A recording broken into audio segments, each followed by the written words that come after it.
माझं आव्हान आहे आपल्या सगळ्यांना की नांदेडमध्ये मॅच फिक्सिंग झाली की न झाली, परंतु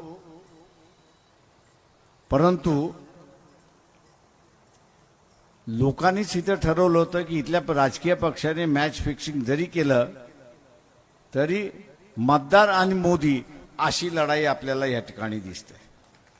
मतदारांनीच ठरवले की आता ह्यांना हाकलायचं. वंचित बहुजन आघाडी एक माध्यम झालेली आहे.